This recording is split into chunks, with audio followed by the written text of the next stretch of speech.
আসসালামু আলাইকুম, welcome to Shanta's cooking. আজকে আমি আপনাদেরকে রুই মাছ দিয়ে বেগুন দোম্বার কচুরমুখী অ্যাড করে পাতলা ঝোল করে দেখাবো। একটি প্যানে 2 টেবিল চামচ তেল নিয়েছি। মাছটি ভেজে নিচ্ছি। আপনারা চাইলে মাছ কষিয়েও নিতে পারেন।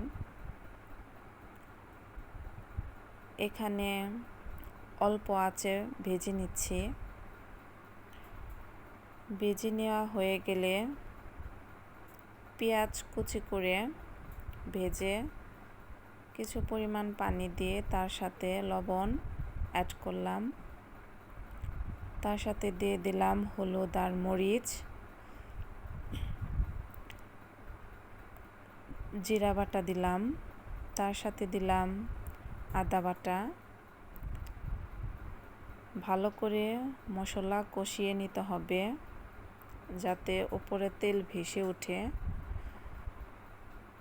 তারপরে দিয়ে দিলাম কচুরমুখী। এটিকে নেড়েচেড়ে ভালোভাবে কষিয়ে নিতে হবে। কষিয়ে নেওয়ার জন্য আমি ঢাকনা দিয়ে ঢেকে দিলাম। কিছুক্ষণ পর আবার ঢাকনা খুলে নেড়েচেড়ে তার সাথে দিয়ে দিলাম ধোম্বা আর বেগুন। এটাকেও ভালোভাবে নেড়েচেড়ে ঢাকনা দিয়ে ঢেকে দিব।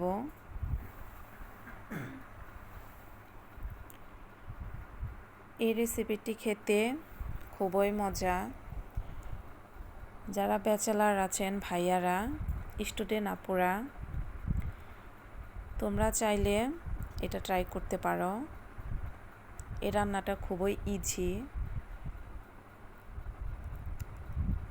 আমার কষানো হয়ে গিয়েছে। এখানে দিয়ে দিব ভেজে রাখা মাছগুলো।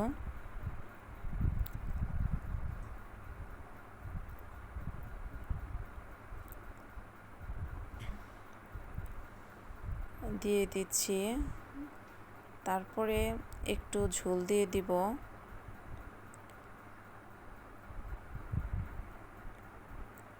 এই রেসিপি রান্না করা খুবই ইজি।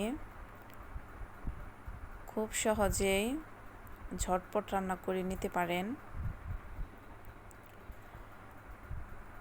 ঢাকনা দিয়ে ঢেকে দিব। আমি নতুন চ্যানেলটি খুলেছি। আমি ভালো ভিডিও করতে পারি না, অনেক ভুল ত্রুটি হতে পারে। আমাকে ক্ষমার দৃষ্টিতে দেখবেন। আমাকে প্লিজ ভালোবেসে চ্যানেলটি সাবস্ক্রাইব করে দিবেন।